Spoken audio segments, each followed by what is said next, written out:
கொள்ளுங்கள். நம்முடைய தலைப்பு இந்த நாளிலே காலத்தை பிரயோஜனப்படுத்திக் கொள்ளுங்கள். அதற்கு ஆதாரமாக எபேசியர் 5ஆம் அதிகாரத்திலே அங்கே வசனம் 16 சேர்ந்து வாசிக்கலாம். 268வது பக்கம், எபேசியர் 5ஆம் அதிகாரம் 16ஆம் வசனம் சேர்ந்து வாசிப்போமா? நாட்கள் பொல்லாதவைகளானதால் காலத்தை பிரயோஜனப்படுத்திக் கொள்ளுங்கள். நாட்கள் பொல்லாதவைகளானதால் காலத்தை பிரயோஜனப்படுத்திக் கொள்ளுங்கள். கண்களை மூடி ஜெபிக்கலாம். தகப்பனே, இந்த நாளுக்காய் கிருபைக்காய் நன்றி செலுத்துகிறோம். உங்களுடைய ஆசீர்வாதங்களுக்காய் புராணங்களை சோத்திரம். எனக்கு வந்திருக்கிற அன்பு பிள்ளைகளுக்கு இந்த வார்த்தையை ஆசீர்வதித்தாங்க. எங்களோடு இடைபெடுங்க ஆண்டவரே. இயேசுவின் மூலம் ஜெபிக்கிறோம் பிதாவே. ஆமென், ஆமென். கர்த்தருடைய பிள்ளைகளே, உங்களுக்கு தெரியுமா, நம்முடைய வாழ்க்கையில் ஒவ்வொரு நாளும் மிக மிக முக்கியம். சரியா? இயேசு கிறிஸ்துவின் காலத்துல குதிரை ஓடுகிற வேகம் தான் ஹையஸ்ட் ஸ்பீடா இருந்துச்சு. இல்லாவிட்டா அந்த காலத்துல மனிதர்கள் ஓடின ஓட்டம் தான் ஹையஸ்ட் ஸ்பீடா இருந்துச்சு. அடுத்து 1830 குதிரையை விட வேகமாய் ஓடக்கூடிய என்ஜின்ஸை கண்டுபிடிச்சாங்க.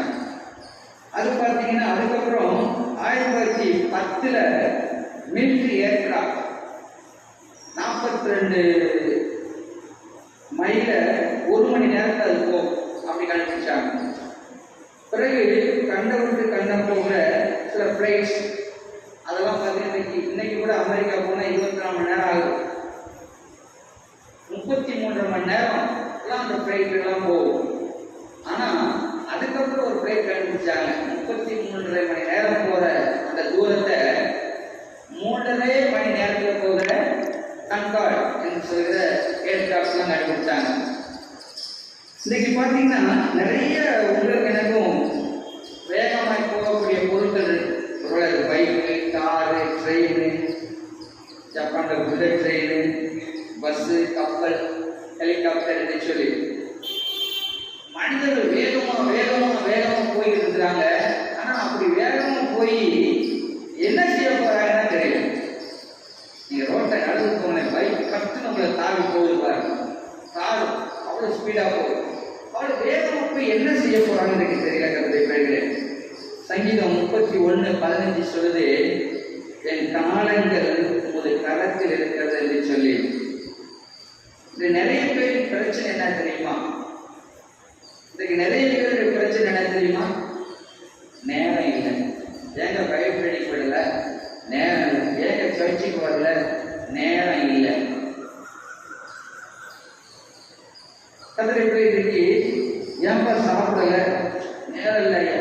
நேரம் இல்லைப்பா, நேரம் இல்லைப்பா. இன்னைக்கு சாப்பிட்றது கூட நேரம் இல்லை, மனைவியோட பேசுறதுக்கு நேரம் இல்லை, கணவனோட பேசுறதுக்கு நேரம் இல்லை, வீட்டில் இருக்கிறவங்க மற்றவர்களோடு பேச நேரம் இல்லை, பெற்றோர்களோடு கூட பேச நேரம் இல்லை. தேவனாகி கர்த்தர் கவனிங்க, நேரத்துல மட்டும் எல்லாரும் ஈக்குவலா ட்ரீட் பண்றாரு. எல்லாரும் சமமாய் நேரத்தை கொடுக்கிறார்.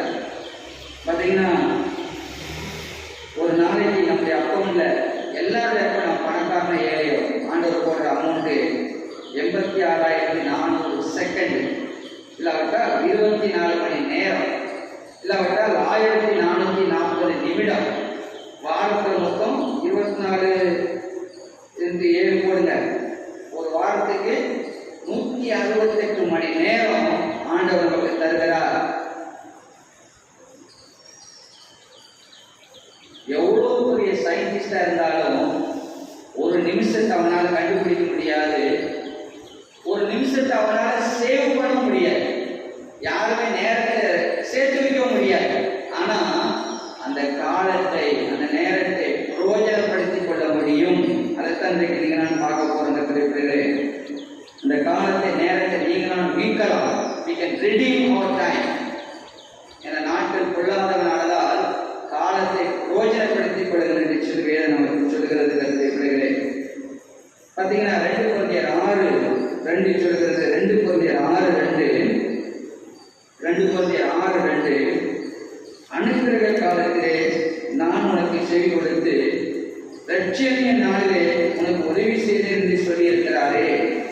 இதோ இப்பொழுதே அனுக்கிற காலம், இப்பொழுதே ரட்சணிய நாள் என்று சொல்கிறார். ஆண்டவனுக்கு எல்லா உதவியும் நான் செஞ்சுட்டேன், இதுதான் நீ ரட்சிக்கப்பட வேண்டிய, நீ தேட வேண்டிய காலம் என்று சொல்கிறார். நான் வாசித்த சங்கீதம் 90 எடுக்கலாமா? அதை எடுக்கிறேன். சங்கீதம் 90. மோசே அவ்வளவு தேவனுடைய தாசன் எழுதப்பாரு. 4ஆம் வசனம், சங்கீதம் 90:4. சங்கீதம் 90:4. உங்கள் பார்வைக்கு 1000 வருஷம் நேற்று கழிந்த நாள் போலவும் ராட்சாமம் போலவும் இருக்கிறது. அவர்களை வெள்ளம் போல் வாடிக்கொண்டு போகிறேன், நித்திரைக்கு ஒத்திருக்கிறார்கள். காலையிலே முளைக்கிற புல்லு கொப்பாய் இருக்கிறார்கள்.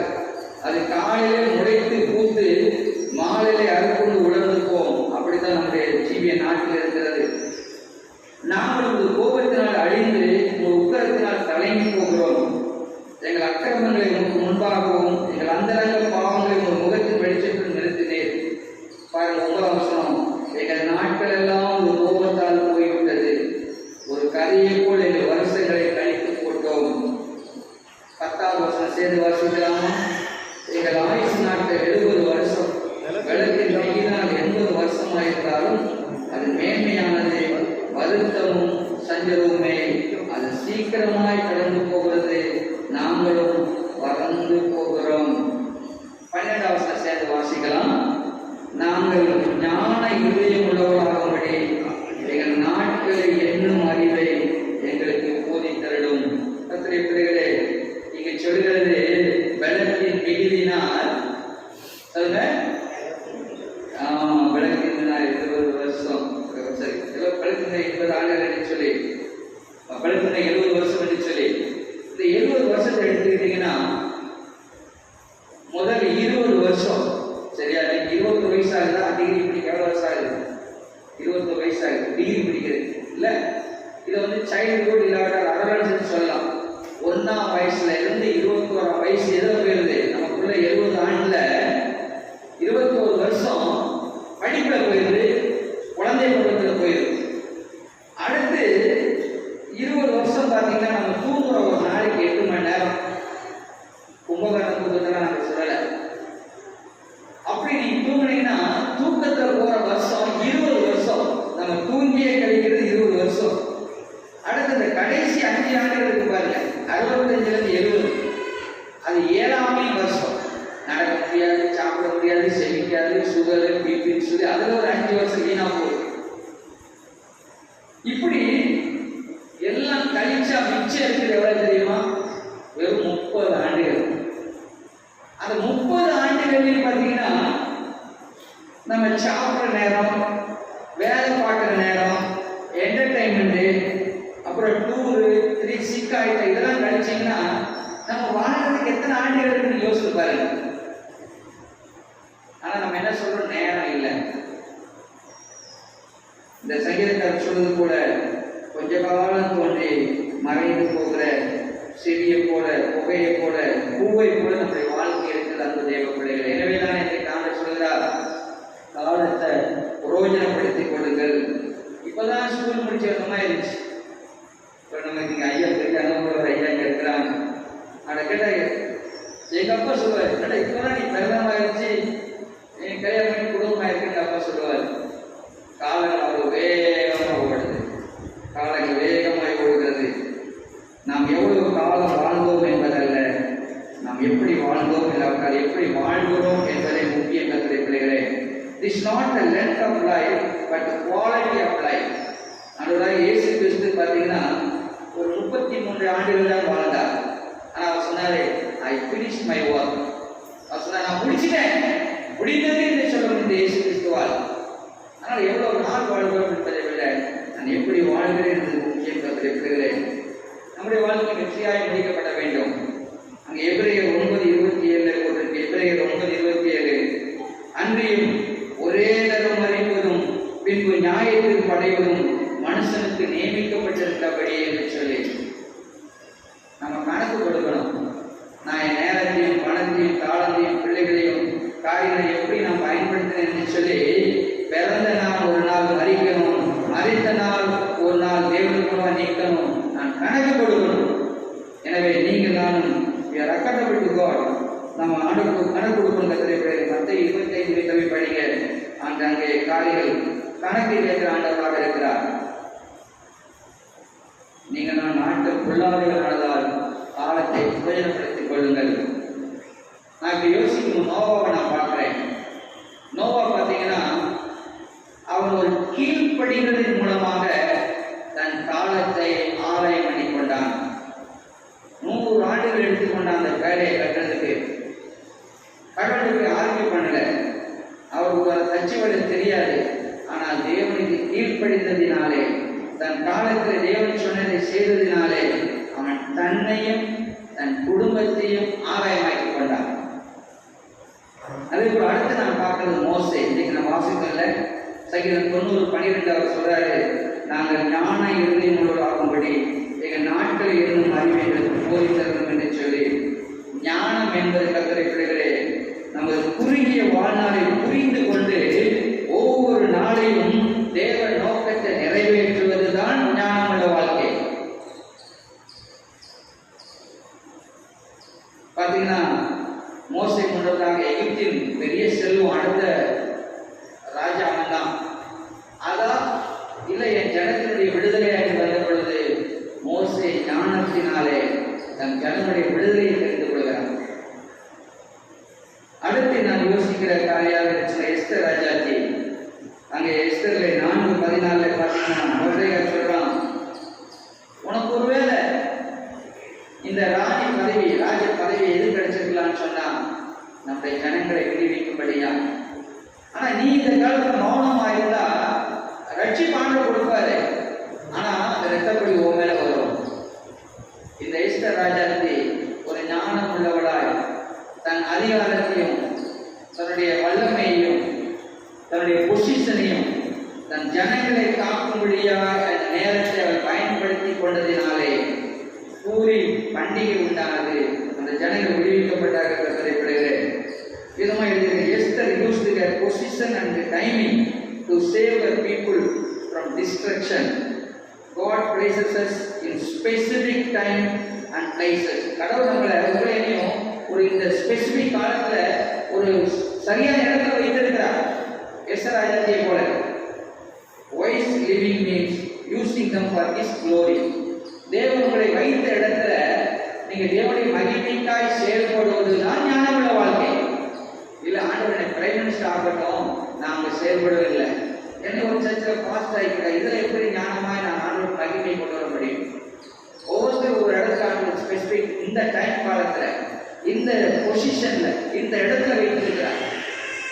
இதுல நாம் எவ்வளவு மகிமையாய் தேவனுக்கு காரியங்கள் செய்ய முடியுமோ அதுதான் ஞானமுள்ள வாழ்க்கை. அடுத்து நான் நினைக்கிறது ஏசப்பாவை தான்.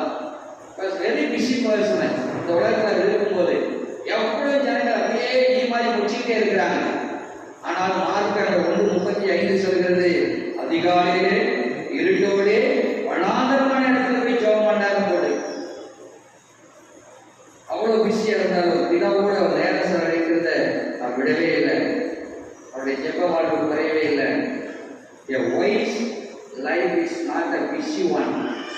ஞானமுள்ள வாழ்க்கைங்கிறது பிஸியா இருக்கிறது இல்லை, it is a balanced one. நேரத்தை பேலன்ஸ் பண்றதுதாங்க ஞானம். எப்ப இப்ப வாயில் நினைச்சுக்கூடாது, நேரம் இல்லை பாஸ்டர் வரக்கூடாது.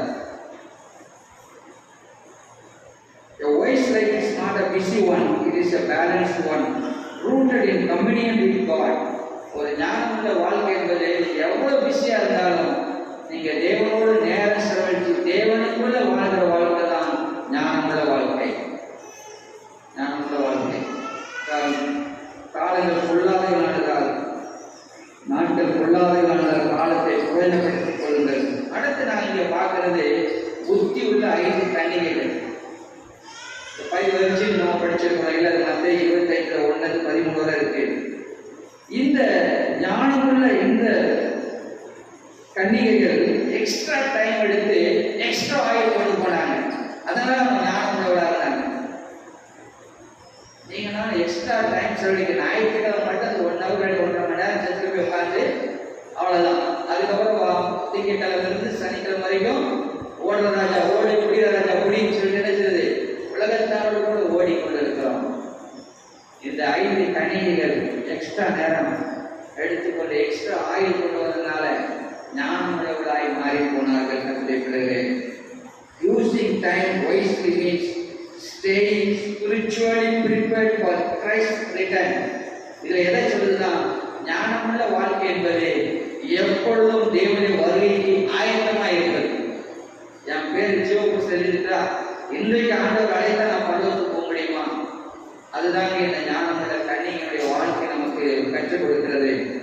தேவனை சந்திக்க எப்போதும் ஆயத்தமாக இருப்பதே ஞானமுள்ள வாழ்க்கை. நேரத்தை சரியாய் பயன்படுத்தும் விசுவாசியே ஞானமுள்ள விசுவாசி. அடுத்து நாம் பார்க்கிறது பவுல் அப்போஸ்தலன். அங்கே சொல்கிறார் பிலிப்பியர் 3:13 முதல் 14 வரை. பிலிப்பியர் 3:13 முதல் 14 வரை. சகோதரரே, அதை பிடித்து கொண்டேன் என்று நான் எண்ணுகிறதில்லை. ஒன்று செய்கிறேன், பின்னானவைகளை மறந்து முன்னானவைகளை நாடி கிறிஸ்து இயேசுவுக்கு தேவன் அழைத்த பரம அழைப்பின் பந்தய பொருளுக்காக லெக்கை நோக்கி தொடர்கிறேன். அவ்வளோ ஒரு லெக்க வச்சாரு. அந்த லெக்கு தான் அவருடைய நோக்கம், ஓட்டம் எல்லாம். துன்பம் துயரம் அந்த லெக்கை விட்டு பிரிக்கவே முடியல. ஃபோக்கஸ். நீங்க ஒரு ஃபோக்கஸ் பண்ணி ஓடுறீங்க. ஒரு வாழ்க்கை நான் இப்படி வாழ்வேங்க, இதுதான் என் வாழ்க்கை, வருகிறபடி வாழ்வது வாழ்க்கை அல்ல, ஒரு நோக்கத்தோடு வாழ்வதுதான் ஒரு வாழ்க்கை, ஞானமுள்ள வாழ்க்கை. அந்த தேவ பிள்ளைகளே, அவர் சொல்கிறார், ஆகாயத்தில் சிரமம் பண்ணுகிறவன் அல்ல என்று சொல்லி. Paul was focused on his heavenly calling. அந்த பரலோகத்தின் அழைப்புக்கு அந்த இலக்கை நோக்கி ஓடுகிறதிலே தீர்மானம் உள்ளவர்களாக இருந்தார். நம்ம வாழ்க்கை எதை நோக்கி தொடர்ந்து ஓடுது? நம்முடைய வாழ்க்கை எதை நோக்கி போய் கொண்டிருக்கு? எது நம்முடைய இலக்கு, எது நம்முடைய நோக்கத்தை யோசித்து பார்க்கலாம். அடுத்த வேதத்தில் பார்த்தீங்கன்னா, ஞானமாய் நேரத்தை பயன்படுத்தாத ஒரு மனிதனை ஆண்டவர் சொல்ற கஷ்டமா இருக்கும், மதிகேடனே சொல்றார், ஃபூல் அப்படிங்கிற. ஏன்னு சொன்னா பார்த்தீங்கன்னா, லூக்கா 12 இருக்கு 16-21 வரை. A man store up earthly wealth, thinking he has many years left, but dies that night. ஒரு பணக்காரன் என்ன செய்யறான்? தன் கலைஞர்களாம் எடுத்து நிறைய சேர்த்து வைக்கிறான். அவன் நினைக்கிறான், எனக்கு இன்னும் பூமியில நிறைய நாட்கள் இருக்கு அப்படின்னு சொல்லி, எனக்கு இரவு செத்து போயிடுவாப்பான்னு சொல்லிட்டார். அவனை தேவன் ஞானமற்றவன் என்று சொல்கிறார், ஞான மதிகரன் என்று சொல்கிறார். Jesus calls him a fool for not being rich towards God. ஏன் அப்படி அவனை ஃபூல்னு சொல்றாரு? He was not rich towards God. தேவனுடைய காரியத்திலே அவன் முட்டாளாய் இருக்கிறான். இந்த உலகத்துக்கு தேவையான மட்டும் அவன் சேமித்துக் கொண்டான். நித்தியத்துக்கான ஒன்றை அவன் தேடல. இன்றைக்கு நீங்க தான் அப்படி இருக்கிறோமா? இதுக்கு பணம் சேர்க்கணும், இதுக்கு அப்படி சரி, இதுக்கு வேலையை தேடணும், இதுக்கு வீடை கட்டி இடிக்கணும் இப்படி சொல்லி நம்ம உலகத்தை மட்டும் நோக்கமாக வைக்கிறதுன்னு சொன்னால் நம்மளையும் கூட ஆண்டவரை அழைக்க முடியும். இது ஹெவன்லி ட்ரெஷர்ஸ், பரலோக பொக்கிஷம் நமக்கு தேவை. இந்த மனிதன் அவர் ரொம்ப சக்சஸ்ஃபுல் இந்த உலகத்தில். அவன் வெரி சக்சஸ்ஃபுல் பர்சன், ஒரு பிசினஸ்ல அவன் ரொம்ப சக்சஸ்ஃபுல். ஆனால் அவன் ஆண்டு மதிகரன் என்று சொன்னார். He was not rich towards God. தேவனிடத்திலே அவன் பணக்காரனாய் இல்லை. அவன் உலக காரியத்தை மட்டுமே அவன் சேமித்ததினாலே, உலக காரியத்தை மட்டுமே அவன் concentrate பண்ணனாலே he was called fool. அவன் முட்டாளே என்று சொல்லி, மதிகரன் என்று சொல்லி அவன் அழைக்கிறார். நீ நான் யோசிப்போம், என்னுடைய பிரயாரிட்டி விதமாக இருக்கிறது. இந்த எல்லாத்துக்கும் போவோம், கல்யாணம் கச்சேரி கருமாறி ஓடுவோம், ஆலயத்தில் ஒரு ஜெபம், ஆலயத்தில் ஒரு காரணம் நேரம் இல்லை. ஆண்டவருடைய பார்க்கணும் தான் இருக்கிறார். ஒரு நாள் நீங்க கணக்கு கொடுக்கணும் ஆண்டவருக்கு. அப்படி நேரம் இல்லைன்னு சொல்லி நீங்க எதுக்கு நேரம் செலவழிச்சீங்க? அதுக்கு தண்டனை இருக்கு. நான் ஊழியக்காரனா என்னுடைய எச்சரிக்கை தான் நான் சொல்லி சொல்றேன். நான் கத்துடைய காரியத்தை அசட்டம் பண்ணீங்கன்னா பயங்கரமான காரியத்தை நீங்கள் பெற்றுக்கொள்வீர்கள். ஜான் வெஸ்லி 2,50,000 மைல் வரை பிரயாணம் பண்ணவர். குதிரை மேல உட்கார்ந்து ஊழி செய்த நம்முடைய கத்தரை திருச்சபையுடைய மூமெண்ட் இயக்கத்தினுடைய பிதா 40,000 பிரசங்கம் வரை பண்ணியிருக்கிறார். 4 மணிக்கெல்லாம் எழுந்துருவார்.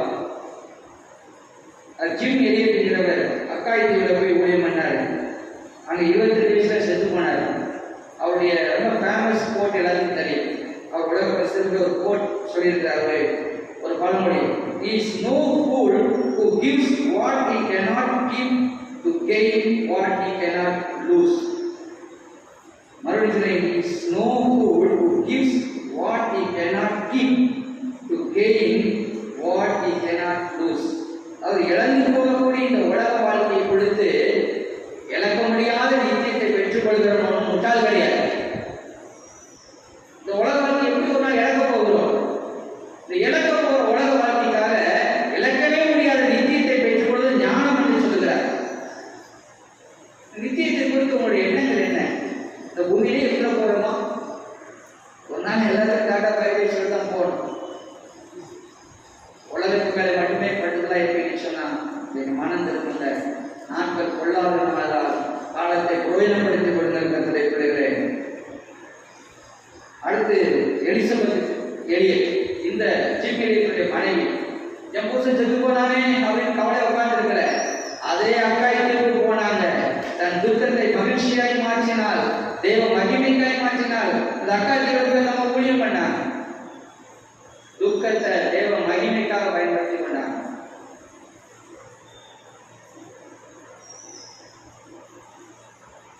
எப்படி எனது கடந்த கால இழப்பை எப்படி சரி செய்யறதுங்க? இவ்வளவுதான் நான் மீன் பண்ணிட்டேன், இவ்வளவு காலம் எனக்கு மீனா போச்சு அப்படின்னு நினைச்சு நான் கத்திரிப்படுது. கடந்த காலம் ஒருபொழுதும் நம்முடைய எதிர்காலத்தை தீர்மானிக்கிற காரியம் அல்ல. ஆண்டவர் கடந்த காலத்தை பார்த்து இப்படிலாம் அட்வீட் பண்ணல, நம்ம எதிர்காலத்தை எடுத்துக்கிறேன்னு சொல்றவர் அல்ல. அப்படி எடுத்த பேருவை தூக்கி வீசியிருக்கணும், பவுலபுருஷன் தூக்கி வீசியிருக்கணும்.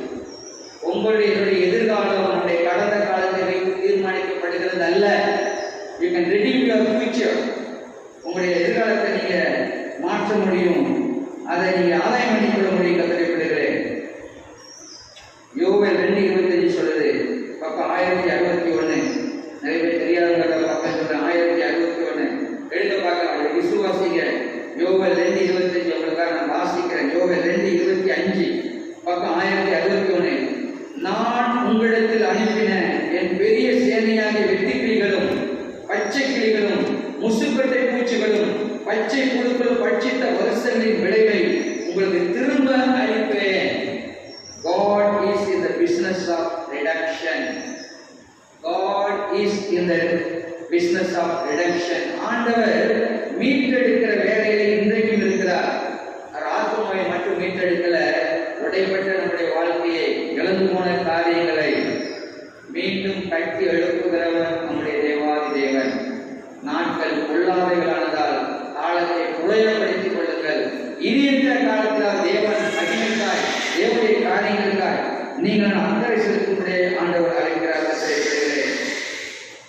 ஆதியிலே ஏதேன் தோட்டத்திலே சுவாசத்தை அப்படி ஊதின ஆண்டவர் இன்றைக்கு ஒரு புதிய சுவாசத்தை உங்களுக்கு எனக்கு ஊதி ஒரு சிறந்த எதிர்காலத்தை ஆண்டவர் கொடுக்க முடியும்.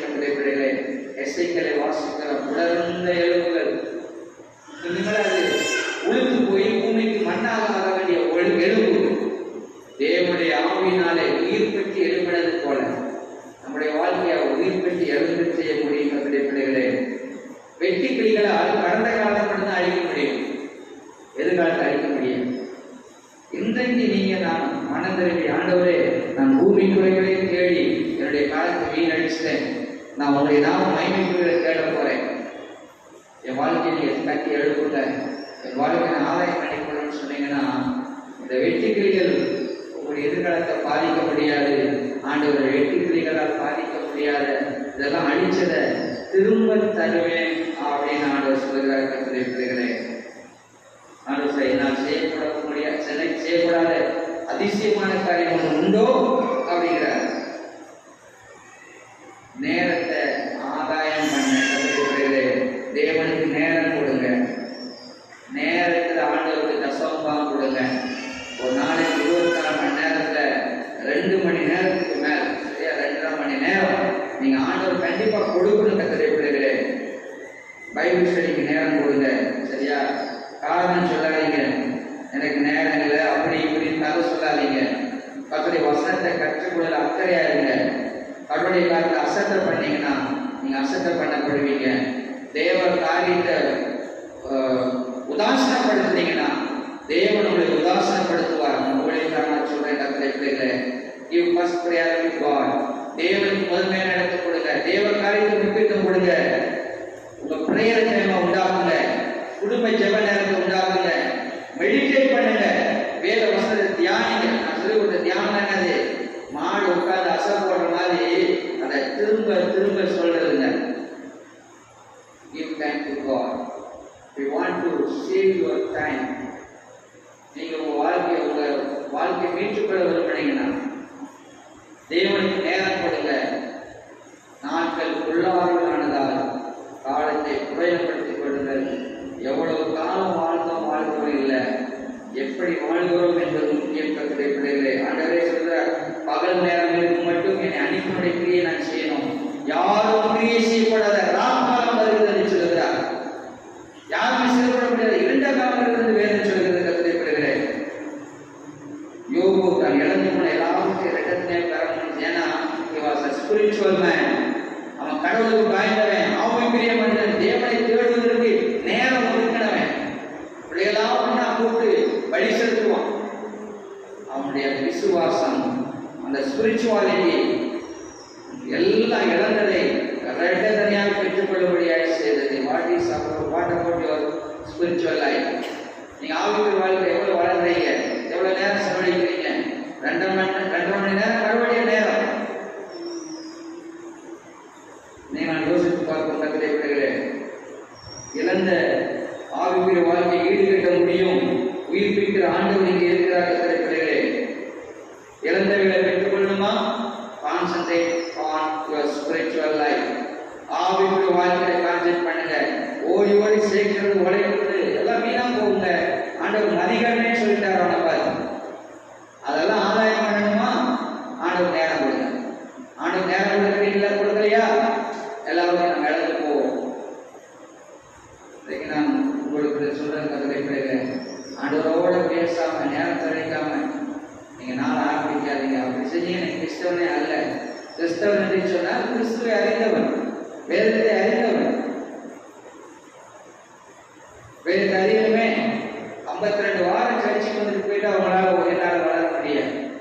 உட்காந்து அவனுடைய வார்த்தை தனியா படிக்கணும். அப்பதான் வளர முடியும். கர்த்தருடைய பிள்ளைகளே, நீ யாருக்காவது சுவிசேஷம் சொல்லணும்னு ஆசைப்படுறீங்களா? அதை இன்னைக்கே செய்யுங்க, இப்பவே செய்யுங்க. யாருக்காவது உதவணும்னு நினைக்கிறீங்களா? அதை இப்பவே செய்யுங்க, இன்னைக்கே செய்யுங்க. யாருக்காவது மன்னிப்பு கேட்க நினைக்கிறீங்களா? அதை இன்னைக்கே செய்யுங்க, இப்பவே செய்யுங்க. Because time is clicking. நேரம் ஓடிக்கிட்டே இருக்கு. இருதயத்தை கடினப்படுத்தாதீங்க. முட்டாள் தான் சொல்லுவான், இன்னும் எனக்கு நேரம் இருக்கு. முட்டாள் தான் சொல்லுவான், இன்னும் எனக்கு நேரம் இருக்கு. சாத்தான் சொல்லுவான், இன்னும் எனக்கு நேரம் இருக்கு. இல்லைங்க, டைம் இஸ் கிளிக்கிங். நேரம் ஓடிக்கிட்டே இருக்கு. பார்வன் ஒரு முறை கடினப்படுத்தினான், அதுக்கப்புறம் அவன் இருதயம் கட்டப்பட்டே போச்சு. இந்த நாள் ரட்சணிய நாள்.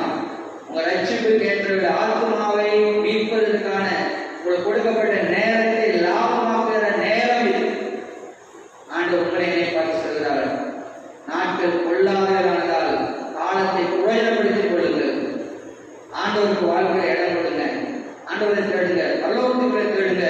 பூமிக்குள்ள மட்டும் தேடிக்கொள்ளாதுங்க. பூமிக்குள்ள மட்டும் தேடினா நான் ஞானம் மற்றோடு வேதம் சொல்லுது. நம்ம தேவ பிள்ளைகளே, இந்த நாள்ல இன்னும் ஏசப்பா உள்ளத்துல இல்லைன்னா, இன்னும் அந்த ஜீவத்தினை கொடுக்குற ஆண்டவர் இல்லைன்னா, இப்ப கூப்பிடுங்க, என்னை கூப்பிடுங்க. ஆண்டவரை இப்ப நான் ஒழுங்கா ஜெபம் பண்ணுவேன், குடும்பம் ஜெபம் பண்ணுவேன், மெடிடேட் பண்ணுவேன், தேவ காரியங்களை உதாசனப்படுத்த மாட்டேன். First priority in my life is spiritual things சொல்லி இன்னைக்கு தீர்மானத்தோட வெளியே போங்க. யாருக்கு எப்போ என்ன நடக்குன்னு தெரியாது. ஆக்சிடென்ட்ல சாவோமா, ஹார்ட் அட்டாக்ல சாவோமா, கேன்சர் வந்து சாவோமா, தூக்கத்திலே சாவோமா தெரியாது. மரண நாள் நமக்கு தெரியாது. ஆனால் ஆண்டவர் இன்றைக்கு ரட்சணிய நாள், இன்றைக்கு மீட்பின் நாள். உன் ஆத்மாவை நீ மீட்டுக் கொள்கிற நாள், உன் காலத்தை உபயோகப்படுத்திக் கொள்கிற நாள். பூமிக்குள்ளேயே தேடி ஓடிக்கிட்டே இருக்காங்க, பூமிக்குள்ளேயே கொஞ்சம் யோசித்து இருக்கிறாங்க. பரலோகத்துக்குள்ளே கேளுங்கள், மேலாண்மை கேளுங்கள். சேர்ந்து ஒரு பகுதி வாசனை முடிக்க போறோம். எல்லாம் எடுத்தா ரோமர் 13ஆம் அதிகாரம்.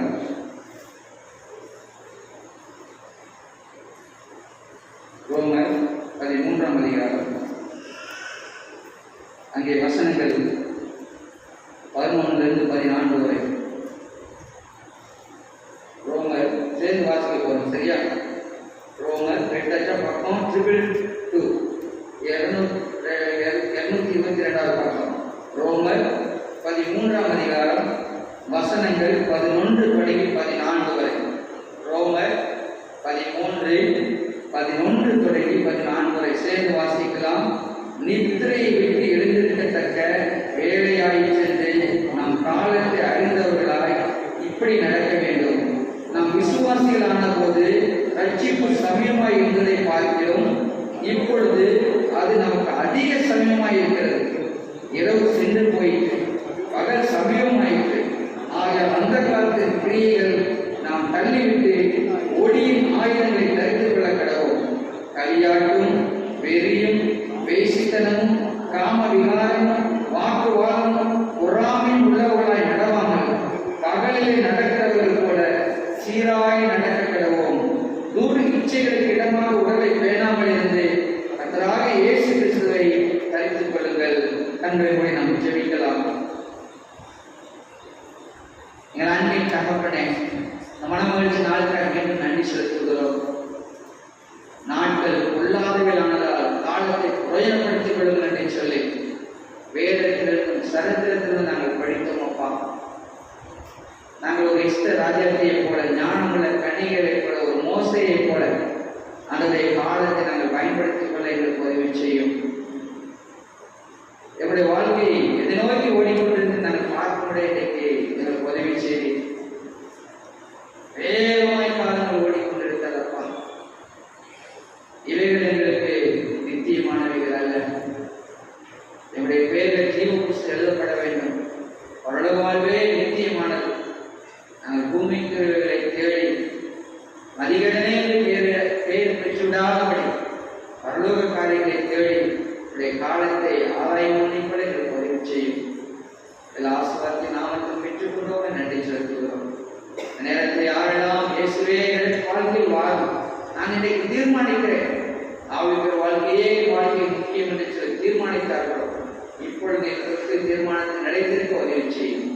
இயேசுவின் மூலம் வேண்டிக் கொள்கிறோம் பிதா.